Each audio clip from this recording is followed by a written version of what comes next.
ইতিহাস সাক্ষী সেই ব্রিটিশ খেদাও আন্দোলন থেকে শুরু করে 2001 সালের 1 অক্টোবরের নির্বাচন পর্যন্ত ওলামারা যেখানেই ঐক্যবদ্ধ হয়েছে সেখানেই বিজয় এসেছে। আমরা লক্ষ্য করে দেখেছি আফগানিস্তান যুদ্ধ করল রাশিয়ার সাথে। এটি একটি অসম যুদ্ধ ছিল। আমার ভাষা আমি তখন বলতাম যে যুদ্ধ হচ্ছে নবজাতক শিশুর সঙ্গে সিন্দাবাদের বিরাট দৈত্যের সাথে। ওদের মডার্ন অস্ত্রপাতি আর আফগান মুজাহিদদের কাছে হলো নূহ আলাইহিস সালামের জমানায় বন্যায় ভিজানো গাদা বন্দুক। এই দিয়ে তারা লড়লেন। সেই লড়াইয়ে দেখা গেল রাশিয়ার মতো বিশাল দৈত্য কুপকাত হয়ে গেল, আর আল্লাহ তাআলা আফগান মুজাহিদিনদেরকে জিতিয়ে দিলেন। কেন দিয়েছিলেন? কারণ যুদ্ধ যখন লাগলো তখন সবাই পালানো শুরু করলো। ওই দেশটা জঙ্গল আর পাহাড় দিয়ে ভরা, সব পাহাড়ে জঙ্গলে সব পালাতে শুরু করলো। পালায় গিয়ে দেখলো ওলামারা সব এক জায়গায় এসে গেছে। ওই সব ওলামা যারা একজন আর একজনকে দেখতে পারে না, দেখলেই রুমাল দিয়ে মুখ ঢাকে, সালাম দিলে জবাব দেয় না। ফতোয়া দিয়েছিল সে কাফের 5 কারণে, উনি কাফের 3 কারণে, আর উনি কাফের 17 কারণে। এদেরকে যারা কাফের না মনে করে তারাও কাফের। আর ওই সব কাফের মরে গেলে তাদের কবরের উপর যে ঘাস হয় সেই ঘাস যে গরুতে খায় সে গরুও কাফের।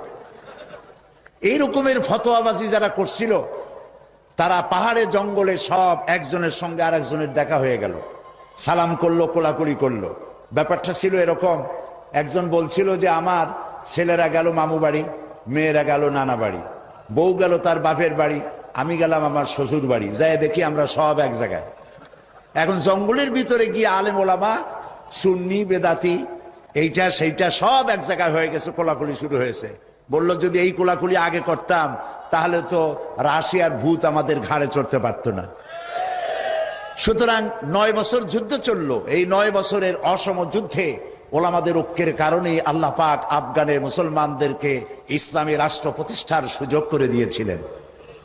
আবার যে পতন ঘটলো তাও মুজাহিদ আলেমদের মধ্যে যখন তাফরিকার সৃষ্টি হলো, ইখতিলাফ তৈরি হলো, একে অপরকে সন্দেহ করলো, দেখতে পারলো না, ভালো লাগলো না, সালাম কালাম করলো না, আবার কপাল পুড়লো, আবার বুশ এসে এদের হুশ নষ্ট করে দিল। আফগান আবার চলে গেল আরেকজনের দখলে।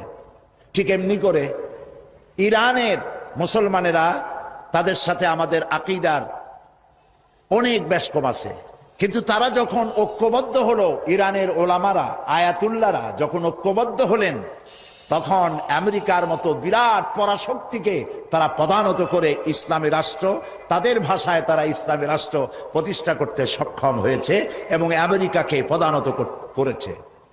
এখানে আয়াতুল্লাহ খমিনীর একটি কথা আমার মনে পড়ে, কি সাহস তার! ইমান আকীদা যাই থাকুক, আকীদার প্রশ্নে আমরা আপোষ করব না, কিন্তু এই কথাটা তো বলতেই পারি। যখন আমেরিকা তাকে বলেছিল যে আমার দূতাবাস থেকে যে 56 জনকে গ্রেফতার করা হয়েছে আমেরিকান, এদেরকে ছেড়ে দাও, তা না হলে তোমার খাদ্য রসদ আমেরিকা থেকে যত সাহায্য যায় সব বন্ধ করে দেওয়া হবে। আয়াতুল্লাহ খমেনি জবাব দিয়েছিলেন আমেরিকান প্রেসিডেন্টকে, তুমি কারে খাবারের ভয় দেখাও? যেই জাতির বছরে 1 মাস না খাইয়া থাকা ফরজ, সেই জাতি তোমার খাবারের অপেক্ষা করবে? তোমার মতো কাফেরদের খাবারের কোনো পরোয়া আমরা করি না। মুসলমানেরা যখন ঐক্যবদ্ধ হয়েছিলেন আল্লাহ তাদেরকে বিজয় দান করেছিলেন সেখানে।